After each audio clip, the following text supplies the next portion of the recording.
Pricing வந்து இன்க்ளூடாக இருக்கிறது தான் வந்து ப்ரேயர்ன்றது. ப்ரேயரில் பல ஸ்டாண்டர்ட் இருக்குது. நீங்கள் ஜெபம்ன்ற ஒரு விஷயத்தை சாகிற வரைக்கும் படிக்கலாம். ஏன்னா தேவன் அளவில்லாதவர்கிட்ட எப்படி போகிறதுன்றதுக்கு அளவில்லாமல் நீங்கள் படிச்சுக்கிட்டே இருக்கலாம். ஓகே, இன்றைக்கி ஒரே ஒரு விஷயத்தை நான் முக்கியமாக பேச விரும்புகிறேன். ப்ரேயர் இன் டிஸ்ட்ரெஸ், அதாவது ஆபத்து காலத்தில் ஜெபிப்பதுன்னு ஒரு விஷயத்தை சொல்ல விரும்புகிறவங்க எல்லாருக்கும். இது வந்து எல்லா மனுஷனுமே, புறஜாதியிலேருந்து எல்லாருமே ஆபத்து காலத்தில் வந்து கடவுளை நோக்கி கூப்பிட்டு கடவுள்கிட்டருந்து ஒரு விஷயத்தை வாங்குவது, அதை நீங்கள் இமீடியட்டாக நீங்கள் புரிஞ்சுக்கணும். ஏன்னா உங்கள் வாழ்க்கையில் அது ஒரு பெரிய உதவியாக இருக்கும். நீங்கள் எவ்வளோ பெரிய ஆபத்தில் இருந்தாலும் உங்களை சுற்றி வர எல்லா ஆபத்துமே உங்களுக்கு அற்புதமாக மாறிடும். தேவன் ஆபத்திலே உதவி செய்யும் போது அவர் எத்தகைய நபராய் உங்களிடத்தில் வருகிறார் என்பதை புரிந்து கொள்வீர்கள் என்றால், பைபிள் சொல்லுது, தீங்கு நாளிலே அவனுக்கு எதிர்த்து நிற்கவும். அப்போ அவனை எதிர்த்து நிற்கும்போது விசுவாசம் என்னும் கேடகத்தை, அப்படின்னா தேவனை குறித்த அறிவு. ஸோ நிறைய பேருக்கு ஆபத்து காலத்தில் வந்து தங்களால் வந்து தேவன்கிட்டருந்து ஒன்று வாங்க முடியாதுன்ற மனநிலை இருப்பதற்கு காரணம் மதம் அவனை இருதயத்தை கெடுத்து வைத்திருக்கிறபடினால். ஆனால் தேவனோ இவர்கள் சொல்லிக் கொடுத்த தேவன் அல்ல. ஜெபத்துக்கு குவாலிட்டி வேணுன்றான், நீ குவாலிஃபைடாக இருக்கணுன்றான். அப்படின்னா என்ன அர்த்தம்? அதுக்கு என்ன சார் செய்யணும்? திரும்ப ஜெபிக்கணுன்றான். என்ன புரியல எனக்கு. ஜெபத்திற்கு நீ தகுதியில்லவனாக இருந்தால் தான் பதில் வரும். அந்த தகுதி ஆகிறதுக்கு என்ன சார் செய்யணும்? அதுக்கு ஜெபிக்கணும். அப்போ அந்த ஜெபம் தகுதி இல்லாமல் ஜெபிக்கலாமா? ஏதாச்சும் தெளிவாக சொல்லுங்கயா. குழப்பிக்கிட்டே இருக்கிறீங்க. ஏ தொட்டா பிக்கு வரீங்க, பிஏ தொட்டா ஏக்கு வரீங்க. நாங்கள் தகுதியே இல்லை. வந்து உடனடியாக உன்னை தாழ்த்தி, அந்த 2 நாளாம் வசனத்தை வச்சே, ஆமாம் 2 நாளாமா 1 நாளாமாம்மா, ஆமாம், எஞ்சனங்கள் தங்களை தாழ்த்தி என்னைக்குமே வெகுண்டு எந்திரிக்க போகிறேன்னு தெரியல, எரிமலை மாதிரி. ஆமாம், ஒரு பாஸ்டர் விதைங்கன்னு சொல்லிக்கிட்டே இருந்தார் ஒருத்தனை. அவனும் வந்து நானும் விதைச்சிக்கிட்டே தானே சார் இருக்கேன், ஒன்றும் மாற்றமே இல்லை சார். இல்லை விதைக்கணும் சார், விதைங்க சார். அடுத்த வாரம் வரார், வீட்டில் இப்படி ஒரு பிரச்சனையாச்சு, விதைக்கிங்க சார். அதுக்கடுத்த வாரம் இன்னொரு பிரச்சனை, விதைங்க சார். டக்குன்னு கோவ மாட்டேன், அடுத்து ஒன்று புதைக்க தான்டா செய்யணும். விதைங்கன்னு இருக்க, அடுத்து உன்னை புதைங்கன்ட்டான். அந்த மாதிரி எதை கேட்டாலும் 2 நாள் ஆகும் போட்டு கொள்றது. எனக்கு வந்து ஜெபிக்க முடியல, நீ ஜெபிக்கணும் அப்படின்ட்டான். நீ கடவுள்கிட்ட வந்து எது கேட்டாலும் தருவான்னு சொன்னீங்களே சார், இப்போ ஜெபிக்க முடியல அப்படின்னு. ஜெபிக்க முடியாதே ஒரு ஜெப குறிப்பாக்கிட்டாமே, நீ இப்படி வந்து நான் அப்படி வருவேன்றான். இந்த போராட்டம் தான் தொடர்ந்து அந்த டிஸ்ட்ரிக்டில் தொடர்ந்து நடந்துக்கிட்டே இருக்கு. ஏன்னா ஜனங்களை வந்து நீங்கள் மிரட்டுறீங்க, ஜெபிக்க போடான்றீங்க, போனாதான்டா தகுதியாகன்றீங்க. ஜெபத்துக்கு போகிறான், தகுதியாக இருந்தாண்டா பதில் கிடைக்குன்றீங்க. தகுதியாக இருந்தால் பதில் கிடைக்கும், தகுதி வேணா ஜெபிக்கணும். அப்போ ஜெபத்துக்கு போனால் தகுதியாக இருக்கலாமா? போயிடலாம், ஆனால் தகுதியாக போகணும் நீன்றேன். ஒரு கடையில் போய் ஒரு பன்னு வாங்குறாங்க. பன்னு எவ்வளவு? 2 ரூபான்றாங்க. அது வாழைப்பழம் 2 ரூபா. சரி வாங்கிட்டு வேகமாக வாழைப்பழத்தை தின்னுட்டான். வாழைப்பழம் ரேட் என்ன அப்படின்னு கேட்குறான். 2 ரூபா. பன்னு ரேட் 2 ரூபா தானே, இந்த வாழைப்பழத்துக்கு வந்து பன்னை வச்சுக்கன்றான். 2 ரூபா சரியாயிடுச்சு. சரி, அப்போ பண்ணை தான் திருப்பி கொடுத்துருவேன்லப்பா. இல்லை இது பதில் வந்துவாங்க, வாழைப்பழத்துக்கு 2 ரூபா தாங்க, அதுக்கு பதில் பண்ணு கொடுத்துட்டேன் 2 ரூபா. முடிஞ்சிருச்சா? வாழைப்பழம் 2 ரூபாய்க்கு பதிலாக பண்ணு கொடுத்துட்டேன். சரி, பண்ணு வாங்கின காசு பண்ணை தான் திருப்பி கொடுத்துறேன்லப்பா.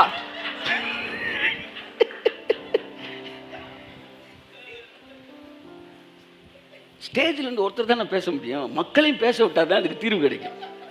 அதாவது தகுதியாக இருந்தால் தான் பதில் கிடைக்கும், தகுதி இல்லை. அதுக்கு என்ன செய்யறது? ஜெபிச்சாதான் தகுதியாக இருக்க முடியும். ஆனால் ஜெபத்துக்கு தகுதி வேணும். இதுலேருந்து என்ன தெரியுதுன்னா, உட்காந்துருக்கு 20,000 பேர் செய்தியவே கேட்கறது இல்லைன்னு தெரியுது. ஏன்னா கேட்டவனுக்கு தானே கேள்வி வரும். நீ ஃபுல்லாக உட்காந்துட்டு என் பலசர கடை நல்லா போகணும், இந்த மனநிலையில் தானே நீ உட்காந்துருக்கிற. அம்புட்டு பேரும் வந்து பலசர கடையை வந்து எப்படி ஓட்டுறதுன்ற மனநிலையை வந்து உட்காந்துருக்கா. அவர் ஏதோ பேசுறாரியா, கடைசியா ஜெபிப்பாரு, அதை வாங்கிட்டு போயிடுவோம். அவர் பேசுறதுனா லூஸ்ல விட்டுருன்றான். வருந்துகிறேன். ஒரு செய்தி கொடுத்தாலும் அது 100 பேர்ல ஒரு 60 பேர் அன்னைக்கு நைட்டு ஜெபிக்க வச்சிடணும். நீனு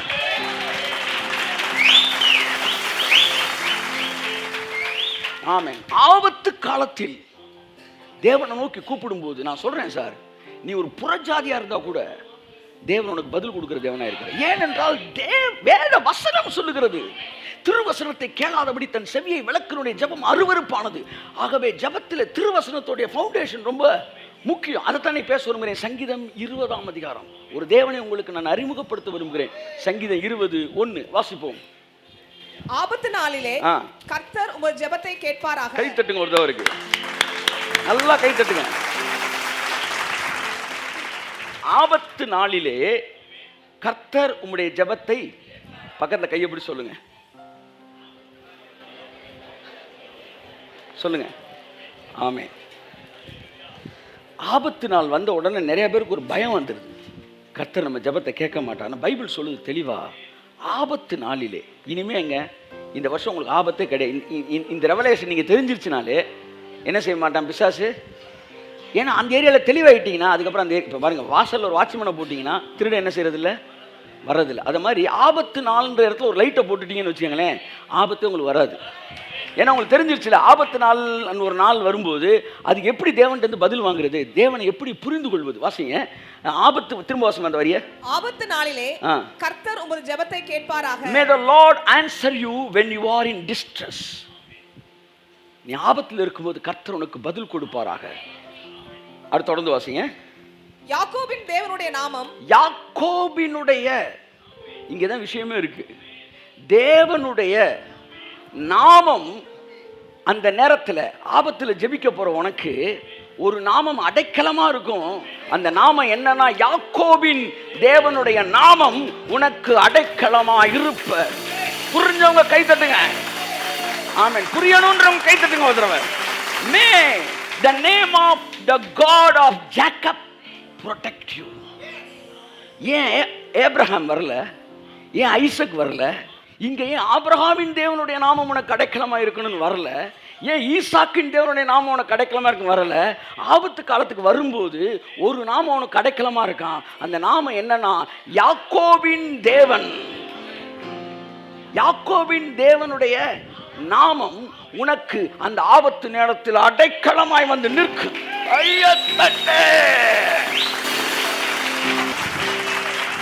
எல்லோருக்கும் தெரிந்தபடி யாக்கோபு என்றால் எத்தன் என்று அர்த்தம். இஸ்ரவேல் என்ற வார்த்தையை கூட அவர் பயன்படுத்தல, எத்தனுடைய தேவன். இப்ப என்ன சொல்ல வர்றாருன்னா, ஆபத்து காலத்துல ஐயா இந்த ஜபிக்க வந்திருக்கிறேன், ஆனா நான் தகுதி இல்லாதவனையா நீ நினைக்கும் போது எத்தர்களின் தேவனுடைய நாமம் உனக்கு அடைக்கலமாய் இருப்பதா. எத்தர்களின் தேவன், ஏமாற்றுகிறவர்களின் தேவன், பாவம் செய்தவர்களின் தேவன், பரிதவிக்கிறவர்களின் தேவன், விழுந்து போனவர்களின் தேவன், அவர்களின் தேவனுடைய நாமம். என் பேர் என்ன தெரியுமாடா, எத்தர்களின் தேவன். அதனால இந்த பேர்ல போ, இந்த பேர்ல போ, இதுதான் உனக்கு அடைக்கலாம். ஆமென். இந்த நாமம் உங்களுக்கு ஆபத்து நேரத்தில் உங்களுக்கு குற்ற உணர்ச்சியிலிருந்து ஒரு அடைக்கலத்தை கொடுக்கிறது. அவர் ஆபிரகாமின் தேவன், அவர் ஈசாக்கின் தேவன், அவர் யாக்கோபின் தேவன். எப்பவுமே ஜெபம் என்பது, இன்றைக்கு ஒரு ரகசியத்தை உங்களுக்கு சொல்கிறேன், it is not a reward for your righteousness, your self righteousness. It is a reward for God's love on you. அதாவது for your love, the love on you. உன் மேல இருக்கிற அன்புக்கான ரிவார்டு தானே ஒழிய உன் மேல இருக்கிற நீதிக்கான ரிவார்டு கிடையாது. இது இப்படி சொல்லலாம், it is not a reward for your righteousness, it is a reward for his righteousness. அவருடைய நாமத்திற்காக திரும்ப திரும்ப சொல்றேன், உங்கள் விருப்பம் அவருடைய நீதி. கை தட்டுங்க. ஆமென். உங்கள் விருப்பம் உங்கள் நீதி அல்ல, உங்கள் விருப்பமும் அவருடைய நீதியும் இணைந்துதான் பிதாவின் இடத்திலிருந்து பதிலை வாங்கி தருகிறது. அப்ப இந்த இடத்துல தகுதி இல்லாதவர்கள் கூட ஆபத்து காலத்திலே கர்த்தரிடத்திலிருந்து தங்களுடைய தேவைகள் சந்திக்கப்படுவதற்காக அவர்கள் கடந்து வரும்போது ஒரு நாமம் அவனுக்கு அடைக்கலமா இருக்கிறது. அந்த நாமம், ஆமாமே, the name of the God of Jacob, the name of the God of Jacob protect you. யாக்கோபின் தேவனுடைய நாமம் உனக்கு அடைக்கலமாய் இருப்பதாக. அதனாலதான் நீங்க ஜெபிக்கும் போது in the name of Jesus ஜெபிக்கிறீங்களே, in the name of Jesus அப்படின்னா என்ன அர்த்தம்? இயேசுவின் நாமத்தில் கேட்கிறேன் பிதாவே. அப்ப இயேசுவின் நாமம் என்ன என்ன சொல்லுங்க. நீங்க பாவியா போய் நிக்கிறீங்க, உங்களுடைய நீதிக்கான பதில் அல்ல, நீங்கள் கொண்டு போகிற நாமத்திற்கான பதில். எப்பவுமே சொல்ற, எவ்வளோ பெரிய ஆபத்து இருந்தாலும், நீங்க எந்த மாதிரி சூழ்நிலையில் இருந்தாலும், உங்க ஸ்பிரிச்சுவல் ஸ்டாண்டர்ட் எந்த நிலைமையில் இருந்தாலும் 100% பதிலை நீங்கள் பெற்றுக்கொள்ள முடியும். 100% பதிலை நீங்கள் பெற முடியும். எங்க ரகசியத்தை இந்த நாளில் உங்களுக்கு சொல்கிறேன். You can receive 100% result. ஆச்சா, திரும்ப சொல்லுங்க, 100% result. சொல்லுங்க, என்னுடைய ஆவிக்குரிய ஸ்டாண்டர்டு எந்த நிலைமையில் இருந்தாலும் நான் வாங்குற பதில் 100% பெற முடியும்.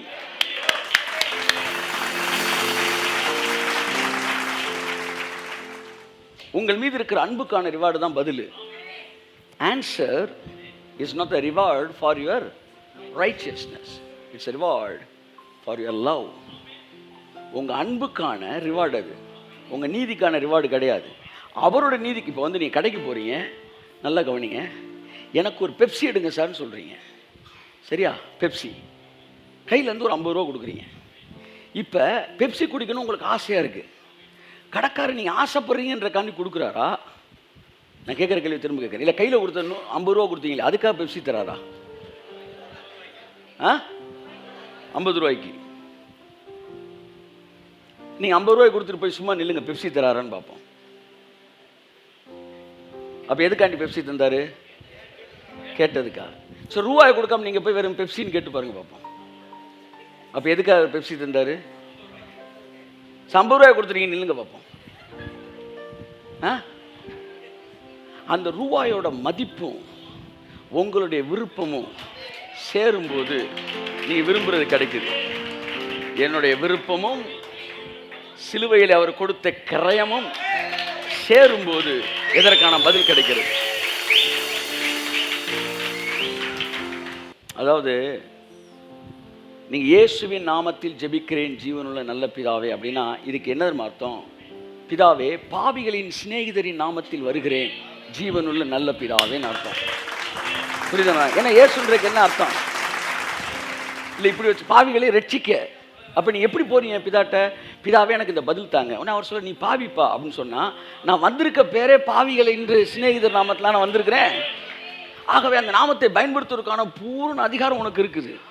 எத்தனையோ நாமம் வந்துச்சு சார் இந்த பூமியில், ஆனால் எந்த நாமமும் பாவிக்குன்னு வரல சார். ஆனால் இந்த நாமம் பாவிகளை ரட்சிக்க கிறிஸ்து இயேசு உலகத்திற்கு வந்தார்.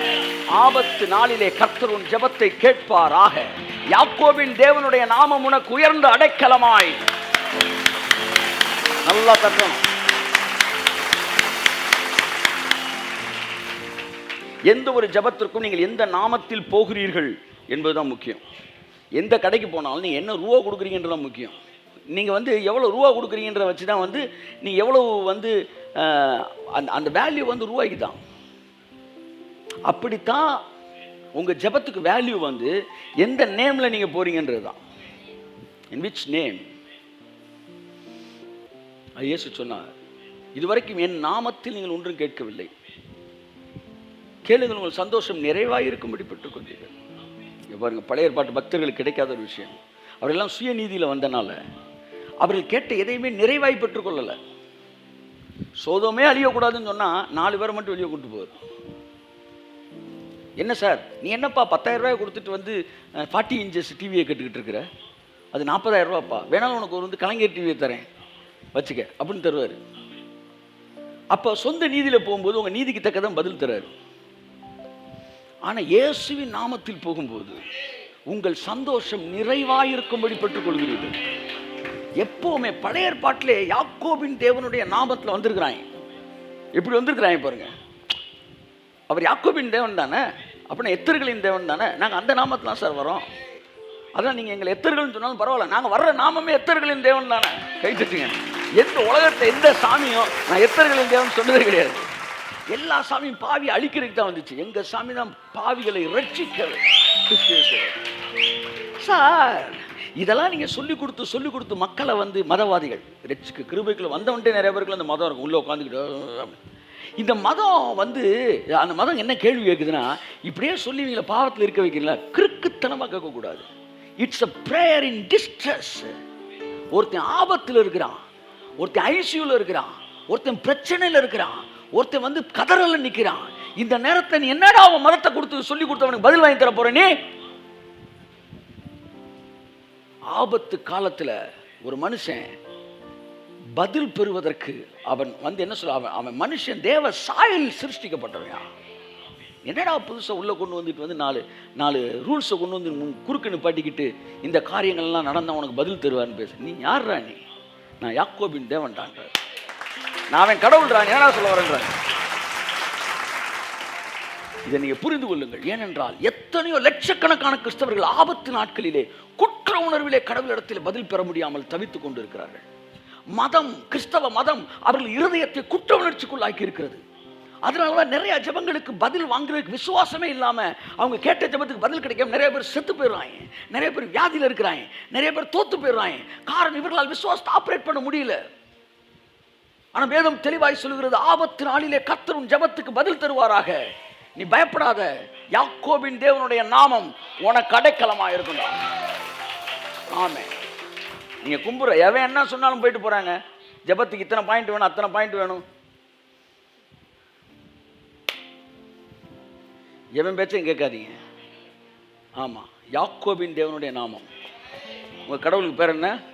நான் ஆபிரகாம், ஈசாக்கு தேவன், இஸ்ரவேலின் தேவன் சொல்லாம யாக்கோபின் தேவன்னா மூணுக்குமே 3 டைமென்ஷன் இருக்கு சார். சும்மா கிடையாது, 3 டைமென்ஷன் இருக்கு. ஸோ மூணுமே 3 டைமென்ஷன். நான் இப்பேற்பட்டவர்கள் தேவன், அப்பேற்பட்டவர்கள் தேவன், இப்பேற்பட்டவர்கள் தேவன். என் அன்புக்குரியவர்களே,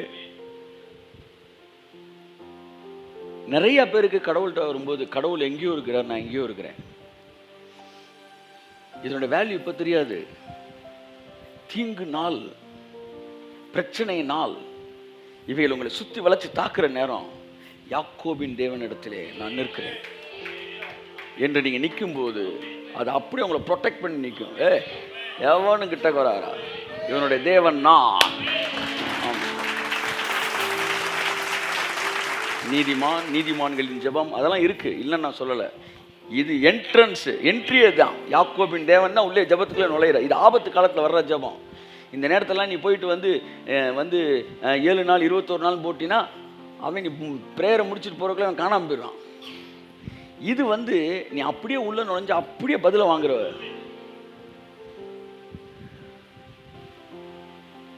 கூப்பிடுகிற காக்கை குஞ்சுக்கும் தேவன் பல டைமென்ஷன் நம்மகிட்ட மோதுறாரு. நீ விரும்புறதை நான் தர்றேன்டா. இந்த அதிகாரமே தேவன் ஜெபத்துக்கு பதில் தர்றதை பற்றி தான் பேசுது. அடுத்த அதிகாரம் ஜெபிக்கிறவனை தேவன் எப்படி டீல் பண்றாரு. How he consider a man who comes to the presence of God. அச்சா சார், நீங்கள் நான் நினைக்கிற மாதிரி இல்லை சார். நான் தேவனுடைய சமூகத்துக்கு வரும்போது தேவனை எப்படி கன்சிடர் பண்ணுறாரு தெரியுமா? அதெல்லாம் பார்த்துட்டோம்னா நம்மள்ட்ட இருக்க இந்த பிச்சைக்கார புத்தி, இதுதான் மதம் நமக்கு சொல்லி கொடுத்துச்சு. ஒரு சர்ச்சுக்குள்ளே நுழைஞ்சவொன்னா அந்த மக்கள் எப்படி ஜெபிக்கிறான்னு பாருங்க, அதைத்தான் அவங்க பாஸ்டர் சொல்லி கொடுத்துருக்கிறார். ஒருத்தனை ஜெபிக்க விட்டு கண்டுபிடிச்சிடலாம் அவனுக்கும் கடவுளுக்கு இருக்கிற தொடர்பு. நீங்க வரும்போதே அப்படியே வரக்கூடாது. தலைவா உன்னை வணங்கு, அது ஒரு ஸ்பிரிட்டு, பெக்கர் ஸ்பிரிட். அது அவன்கிட்ட நீ எந்த பாட்டை கொடுத்தீங்கனாலும் அவன் எந்த ஸ்டைல்லாம் பாடுவாங்க, காணிக்கை தந்தோம், ஏன் லைட்டாக ஏதோ இழுக்குதே மா அப்படின்னு அவன்கிட்ட வெற்றி கோடி பீடித்திடுவோம் அந்த பாட்டை பாட சொன்னாலும் வெற்றி கோடி பீடி அப்படிதான் வரான். ஏன்னா உள்ள பிரியாணின்றான், ஆனால் சாப்பிட்டதுல வெங்காயம். அந்த பிரியாணின்னு சொல்லிட்டாலும் வாசனை என்ன வாசனை வருது? வெங்காய வாசனை வருது. ஆமா, ஏன் மனுஷன்ட்ட யாக்கோபின் தேவன் தெரியல அவனுக்கு. யாக்கோபின் தேவன் அவனுக்கு உயர்ந்த அடைக்கலம். என்ன யாக்கோபின் தேவன்னா யாருயா? யாரு? வேணவே வேணாம், உங்க பேரை போட்டுக்காங்க, நீங்க தான் யாக்கோபு. கடைசியில் இந்த ஹீரோ யாரா யாக்கோபு யாக்கோபு தேவனா, கடைசியில் புக்கில் பார்த்தா அவன் தான் யாக்கோபு. கையத்தட்டு நான் யாக்கோபு யாரு? பக்கத்தில் தட்டி சொல்லுங்க, நீங்க தான் யாக்கோபு. யாக்கோபின் தேவன் உயர்ந்த அடைக்கலம். இந்த அடைக்கலம் தான் பிசாசு எய்கிற அக்கினி ஆஸ்திரங்கள் எல்லாம் அவிச்சு போட்டு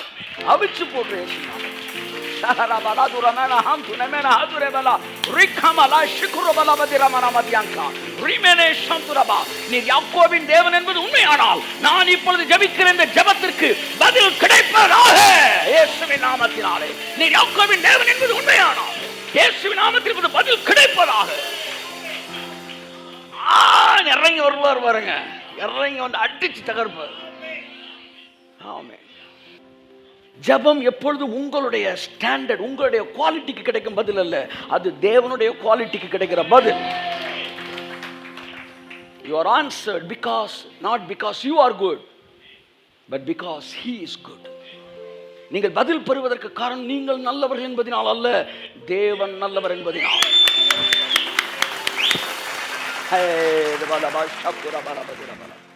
ஜெபத்தில் நீங்கள் கற்றுக்கொள்ள வேண்டிய மிக முக்கியமான ஒரு விஷயம், உங்களுடைய எந்த ஜெபத்திற்கும் பதில் வருவதற்கு காரணம் நீங்கள் நல்லவர்கள் என்பதனால் அல்ல, நீங்கள் யாரிடத்தில் போய் நிற்கிறீர்களோ அவர் நல்லவர் என்பதனால் உங்களுக்கு பதில் கிடைக்கிறது. யாரு வேணாலும் ஜெபிக்கலாம், கையை தட்டிக்கிட்டே ஆமென் கட்டு, நல்லா எல்லா கட்டுகளும் அறுக்கப்படும். இங்க இருக்கிற எந்த மனிதனும் ஜெபிப்பதற்கு உரிமை பெற்றவன், தேவனிடத்தில் பதில் பெற முடியாது என்று இந்த உலகத்தில் ஒருவனும் இல்லை.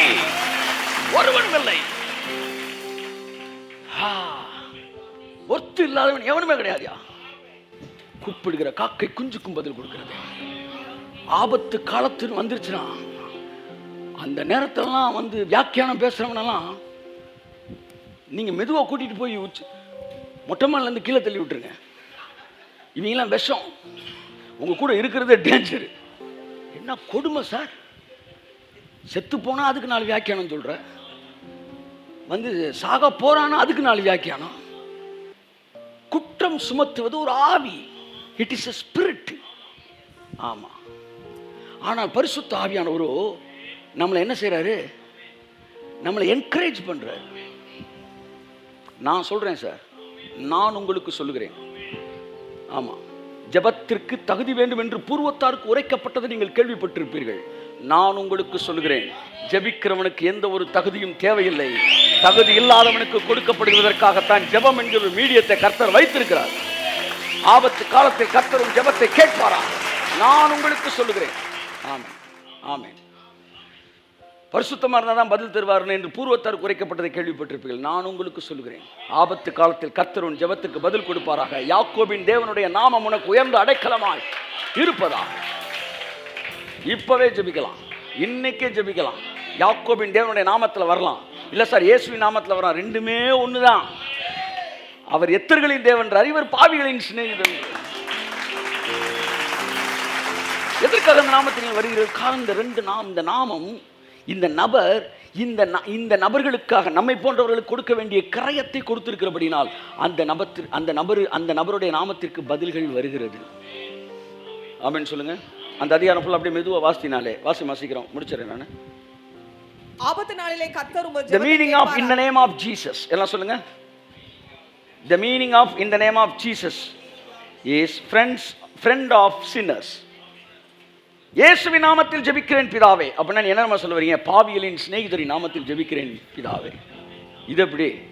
பாவிகளின் சிநேகிதரின் நாமத்தில் ஜெபிக்க வர்றவன் பரிசுத்தமான இருக்குன்னா அவன் இந்த நாமத்தை பயன்படுத்துறதுக்கான தகுதியில் அர்த்தம். ஒருத்தன் வந்து இந்தியருக்கான குடியுரிமை எப்படி எனக்கு தர வேண்டும் என்று நான் கேட்டுக்கொள்கிறேன்னு ஒருத்தன் ஜப்பான்காரன் பேசிக்கிட்டு இருக்கிறான். அங்கே என்ன சொல்லுவாங்க, சார் இந்திய குடியுரிமை படி எல்லாம் தர்றோம், நீ ஜப்பான்காரன்லடா, உனக்கும் இந்திய குடியுரிமைக்கும் சம்பந்தமே இல்லையடா. அப்போ நான் பரிசுத்தமாக நினைக்கிறவனா இயேசு நாமத்தில் வரவே கூடாது.